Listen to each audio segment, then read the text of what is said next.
Perspectiva interessante aí para a gente apreciar. Agora, o que você teria a dizer sobre a Suécia, o Bruno? A Suécia é uma cultura assim muito irmã, muito próxima da dinamarquesa, né? A Dinamarca no passado ela ocupava toda essa região da Islândia, Noruega, Suécia, Dinamarca, incluso, né? Até o norte da Inglaterra, pelo que eu sei, né? Aquelas ilhas Faroes também. Então é uma cultura muito irmã, é uma língua muito próxima, eles se entendem, né? Sueco falando sueco, dinamarquês falando dinamarquês, eles conseguem se entender. E eles têm praticamente os mesmos valores também do se live and let live. É, eu não vejo muita diferença, não. Eles têm realmente até politicamente muita proximidade em relação a empresas, em relação a direitos sociais. Agora, uma coisa que eu acho que tem que ser destacada quando se fala aqui de países escandinavos, porque a gente tem no Brasil uma classe, vamos dizer assim, bem exótica que defende o anarcocapitalismo, por exemplo. Né? E então, para os anarcocapitalistas, ou para os socialistas, ou para as pessoas liberais, essa região é uma região muito interessante. Justamente porque eles consideram modelos muito socialistas, né? O Estado é muito ativo, influencia muito na economia, tem assistência social muito importante e, ao mesmo tempo, são dos países mais liberais do mundo em relação a empreendedorismo. Então, a palavra aqui dessa região também é esse empreendedorismo, sabe? As pessoas aqui, elas são muito eficientes. Eu acho que aqui já faz algumas gerações que as pessoas tentam gastar aquilo que elas têm, sabe? É uma coisa muito mágica. Eles são muito eficientes e também, assim, eles não é o povo mais trabalhador do mundo, não. É muito raro conhecer alguém aqui que trabalha 8 horas por dia, viu? Muito raro. A questão são pessoas muito eficientes. Elas sabem gerir muito bem o tempo e muito bem o dinheiro. E elas não são muito apegadas ao dinheiro. Por isso que eu falo, as pessoas elas pensam, os países mais ricos. Olha, eu vi aqui rico, que a gente está acostumado no Brasil de falar de consumo de coisas materiais, aqui é muito menos. As pessoas valorizam aqui outras coisas. Por exemplo, o contato entre as pessoas, os vizinhos, as pessoas aqui elas têm essa sensação de comunidade. Né? E não posso reforçar que essa sensação de que você é livre para poder fazer o seu empreendedorismo, para você escolher o seu trabalho, e ao mesmo tempo, se você ficar desempregado, você tem auxílio, que se você precisar de hospitais, você tem hospital público, isso deixa o povo feliz. Simples assim. Você sabe que pagando impostos, né, você está contribuindo, você paga imposto porque você quer. Por isso que aqui não chama impostos, não são impostos, aqui é voluntário, sabe? Aqui se chama taxas. Você contribui como se fosse para um condomínio, você dá uma porcentagem do que você ganha, porque você ganha de volta muita coisa. E aí você vai dizer o que é isso aqui? Isso aí é comunismo? É Cuba? Tá? Não é Estados Unidos, não é liberalismo e também não é socialismo. É uma mistura que eu acho que é um modelo muito interessante e que funcionou. Que pelo menos funciona para essa cultura. Por isso que para mim, eu sempre quero deixar a mensagem para o brasileiro assim. Gente, vocês querem que o Brasil seja melhor?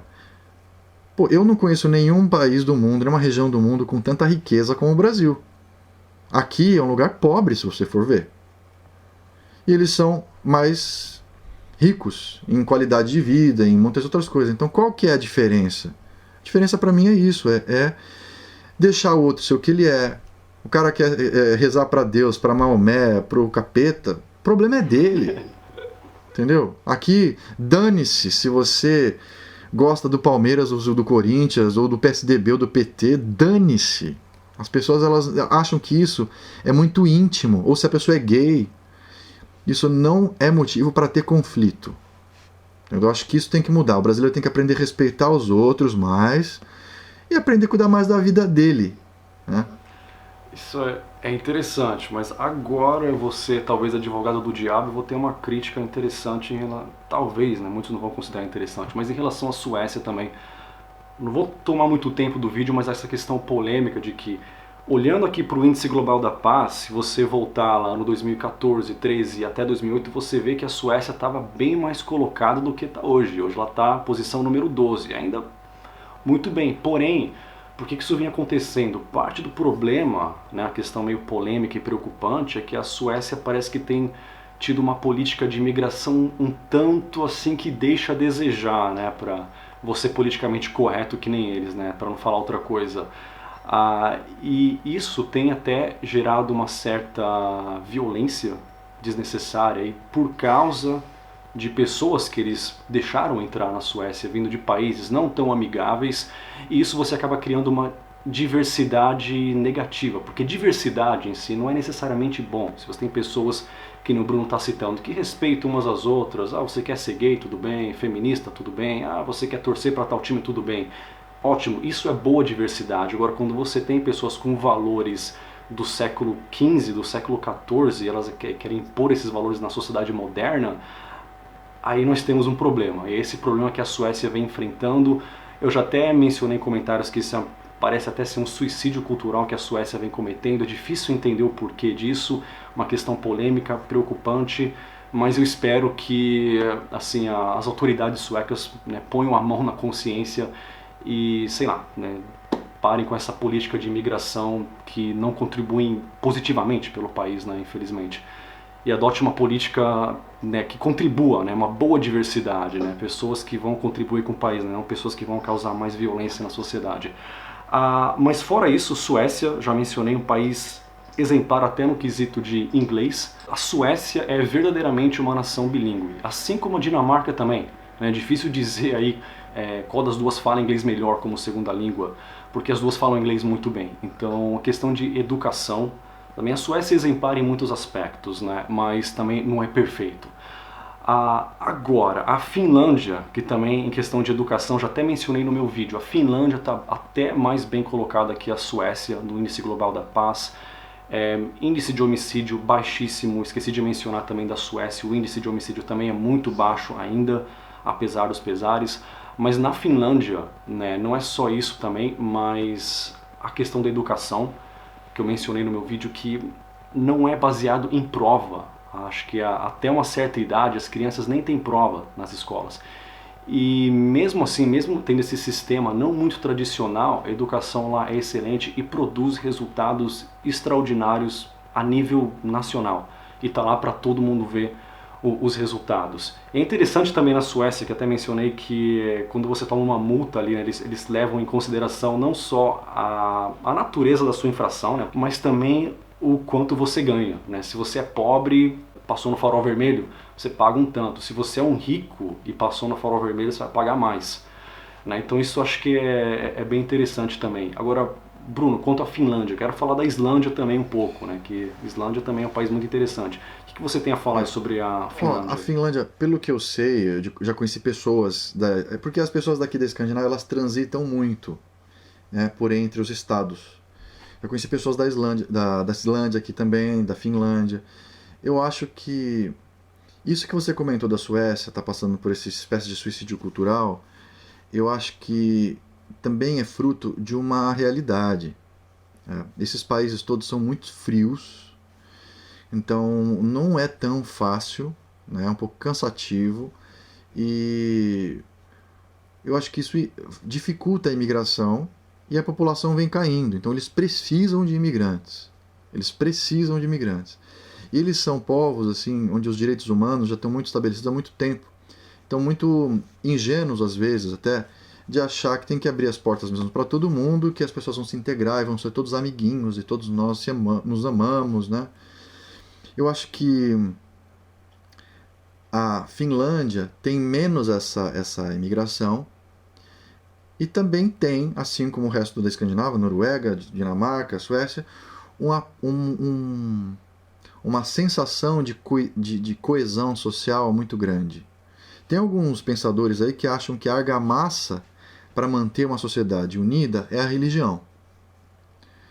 É que sem religião, muitas vezes a sociedade ela se desfaz. É o que mantém aquele senso de amor nacional, de convivência pacífica e consensual entre as pessoas, produtiva e próspera, é a religião.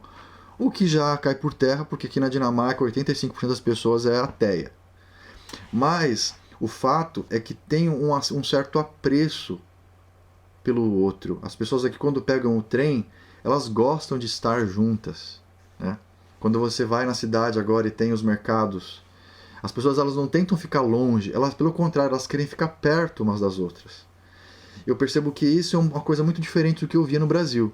Quando tinha muita confusão, 25 de março, a pessoa quer ir pro outro lado, ela não quer ficar perto de gente. E aqui, gente, é uma coisa que as pessoas gostam. Não é uma pessoa que você não quer. Ah, aquela praia está muito cheia. Eu vou naquela praia que não tinha ninguém. Aqui não. Aqui as pessoas elas não querem ficar longe porque elas não acham que as outras pessoas são inferiores. Elas são pessoas como você. E essa sensação, eu acho que isso faz aqui a riqueza. Porque é o que eu falei. Em relação material, eles não têm sol, não têm árvores, não têm solo. Eles não têm riqueza material aqui, metais e comida sendo produzida. O que eles têm é um povo pacífico que sabe trabalhar em equipe, né? Que gosta um dos outros. Eu acho que é isso que o brasileiro tem que começar a perceber, que é uma condição que não adianta você ser próspero, comprar casas, construir estradas, se o povo acha que o PSDB tem que morrer e que o PT tem que morrer, entendeu? Enquanto a gente não aprender a lidar com todos os tipos de pessoa numa boa, meu cara é otário, deixa ele ser otário, entendeu? Deixa ele ser otário. Tudo bem.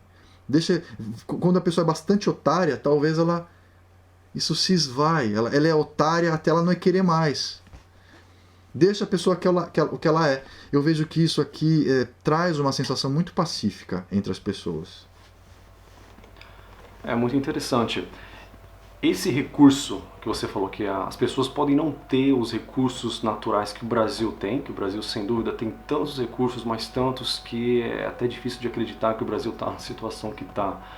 Mas na Dinamarca e em muitos outros países eles não têm esses recursos e mesmo assim eles estão aí entre os países mais pacíficos, mais prósperos do mundo. E porque eles têm um recurso principal, que é as pessoas. Não é questão de, que nem em inglês, é resources, que eles não têm, mas eles têm resourcefulness, que é bem diferente, que a pessoa ter o recurso, é difícil de traduzir, mas isso vem de dentro. As pessoas, se não tem o recurso externo, então ele vai vir de dentro, vai vir das pessoas. E as pessoas, a cultura, diria assim, um recurso cultural. E as pessoas têm assim uma cultura que, claro, isso não surgiu do nada, isso já está aí há séculos e séculos, milênios, já passaram por guerras, conflitos, já passaram por épocas também até não muito amigáveis, né? Se vocês lembrarem dos bárbaros, dos vikings, né? Que saqueavam, tocavam terror pela Europa, e olha hoje aí o legado deles, os países mais pacíficos. E isso é interessante, e aí que eu falo a questão também de esses valores que não surgiram do nada, são valores que estão aí sendo criados aí, passaram por um longo processo de milênios. Esses valores eles têm que ser protegidos e não podem ser ameaçados por pessoas que ainda têm valores do século XIV, deixando essas pessoas entrar em massa nesses países e ameaçar a paz social que existe neles. Mas tem uma coisa também, viu, Rafael? Eu acho que, no geral, o que acontece aqui, porque tem alguns bairros aqui que tem uma concentração muito grande de árabes. E os árabes, eu posso dizer, porque eu conheci bastante gente aqui, foi cortar o cabelo, né, com árabes, assim, não sei, acho que ele era do Iraque, inclusive. Uma vez que você aprende essa cultura, quem que não vai gostar? Qual tem pessoas que não vão gostar. Entendeu? Tem pessoas que Dinamarca, querem cortar fora a cabeça de um cartunista que faz lá um desenho do profeta Maomé. Isso tem. Não só isso, mas também tacar fogo na embaixada da Dinamarca. Isso acontece muito. Eu sei. Não, mas isso aqui é assim. Não se esqueça de Paris. Eu sei que aqui, eu já fui numa palestra aqui que aquele cartunista ia entrar logo a seguir e aí já apareceu um montão de polícia. Mas assim, comparando, apesar de ter alguns radicais, assim, os episódios que estão aqui dá para contar numa mão, sabe? Normalmente as pessoas elas trabalham e elas vão adquirindo o contrário, elas vão adquirindo esses valores escandinavos, do live and let live, deixa todo mundo ser o que é. Você pode ver aqui gente, árabes com cristãos e com ateus, porque aqui faz parte da cultura deles durante muitos séculos isso. Então eles chegam aqui e não tem como você não ser absorvido por isso. Porque todo mundo é assim, entendeu? Em todos os momentos da sociedade você tem essa liberdade. Então a maior parte dos árabes que eu conheci, tive contato, são pessoas que acabam reproduzindo isso, entendeu? Por isso que a maior parte dos dinamarqueses, eles não estão... A impressão que eu tenho é que eles acham que a cultura deles é tão forte e funciona tanto que eles sabem que qualquer pessoa que chegar aqui vai querer repetir, vai querer preservar isso, entendeu? Eu não, pelo menos aqui eu não vejo tanto. A preocupação que eu tenho é muito mais de uma propaganda externa de grandes corporações. Eu acho que isso coloca mais em risco os valores do que uma imigração que chega, entendeu? Que eles não têm força para difundir muito o imperialismo cultural aqui. Talvez agora, não tanto na Dinamarca, mas cuidado. Na França já tem mais. Exato, esse aqui é o problema, e tem sempre a ditadura do politicamente correto. Não, você não pode falar, mesmo quando há um incidente que centenas de pessoas morrem, não teve nada a ver com aquele livro que apoia esse tipo de coisa. Não tem nada a ver, é só política. E não pode, esse politicamente correto aí às vezes acaba sendo tão perigoso quanto outros regimes aí há décadas atrás que causaram problemas na Europa. Então, na Dinamarca, felizmente não é um problema, talvez em parte graças à competência das autoridades, né, que administram as coisas de uma forma muito melhor do que é feito na Suécia, e é por isso que a Dinamarca não está sofrendo, que a Suécia está sofrendo, mas que esse mau exemplo da Suécia sirva como bom exemplo, que paradoxo, um bom exemplo, assim, é um exemplo a não ser tomado pelo resto do mundo, que é o que eu acho, né, que eu queria falar. Mas sim, também deixar claro aí, as pessoas vão comentar, falar, você é intolerante. Eu não estou querendo excluir, falar, não, então muçulmano nenhum pode entrar lá. Jamais, eu tenho amigos muçulmanos. Eu acho que é uma parte da cultura humana que deve sim ser valorizada. Eu até falei disso no meu vídeo lá dos países mais perigosos do mundo. Tem sírios imigrando para o Brasil, deem as boas-vindas a eles estão fugindo da guerra. Isso é muito importante. O que não deve ser aceito são os radicais, as pessoas que estão de fato assim, querendo causar problemas. E quando isso acontece, a pessoa de fato é problemática, e há casos, não se deve brincar de ser politicamente correto e fingir que não existe. Tem que falar, esse cara é intolerante, cai fora, vai embora daqui. Você é tolerante, é um muçulmano, só quer praticar a sua religião na boa, vai lá, constrói a sua mesquita e vive em paz. Viva e deixe viver. A mesma coisa vai para o cristão, para o budista e para todos os outros, né? Viver em harmonia. Isso é que é uma boa diversidade. E nesse caso, acho que a Dinamarca tem um bom exemplo. Muitos países têm um bom exemplo de boa diversidade, mas cuidado, que diversidade às vezes pode ir para o lado errado, como novamente vem acontecendo na Suécia. E para o vídeo não ficar muito longo... Mas também tem uma coisa, pode ser que a Suécia, a gente não sabe. Na verdade ela mudou, sei lá, do terceiro para o 12º, alguma coisa assim, mas ainda são índices assim muito bons, né? Comparado com o Brasil. Eu gostei muito também da Suécia. Eu acho que a gente não sabe assim, a direção que está tomando. Pode ser que nos próximos 10, 20 anos, pode ser que tudo só melhore. Porque tem um processo de assimilação. Eu sei que na Índia, por exemplo, também eles são um grande exemplo. Na Índia, país com mais de 1 bilhão de habitantes, que vai ultrapassar a China, e eu viajei pela Índia inteira, é muito seguro, e tem praticamente 50% de muçulmanos por lá. Você não fica vendo o caso de homem-bomba, não. Assim, existe uma integração muito grande e uma paz, né, nos relacionamentos lá entre os 9... quer dizer, 9, são 12, acho que são 16 línguas oficiais, são muitas regiões e muitas religiões, e também as pessoas acabaram já assim, cada uma deixando a cultura diferente ser o que é, né? A Índia, os indianos têm muito isso de respeitar. Claro que você vai ver o caso da Caxemira, ou tem um caso do atentado em Mumbai, mas normalmente, assim, no dia a dia, durante décadas e décadas e décadas, você não vê nenhum caso né? Não é como em São Paulo, que você sabe que você vai ter um jogo de São Paulo e Corinthians, pegar o metrô vai ser arriscado, entendeu? Na Índia você pode pegar o trem e você sabe que vai ter 250 muçulmanos e 250 hindus e eles não vão brigar. Cuidado, vamos voltar a falar da partição da Índia e da Caxemira e tal. Mas a Índia também acho que é até um bom exemplo, porque é um lugar onde você vê desigualdade, vê muita pobreza, mas sem a violência que tem no Brasil. Isso é interessante, que você vê favelas Sim. assim, você pega aquelas favelas do Rio, e que lá é como se fosse uma favela 5 estrelas, comparado com o que você vê em lugares da Índia. Né? Sem E é um dúvida. país assim com 1 bilhão e 250 milhões, ou seja, mais de 6 vezes a população do Brasil. E mesmo assim tem bem menos homicídios que o Brasil. É um número que... E outra, não é um país, como eu disse, é um país desigual. Mas agora voltando para essa questão aí, para terminar o vídeo eu queria falar um pouco, faltou falar da Islândia, que está em primeiro lugar, né, aí no Índice Global da Paz, país mais pacífico do mundo. Homicídio, mais ou menos, tem um homicídio por ano.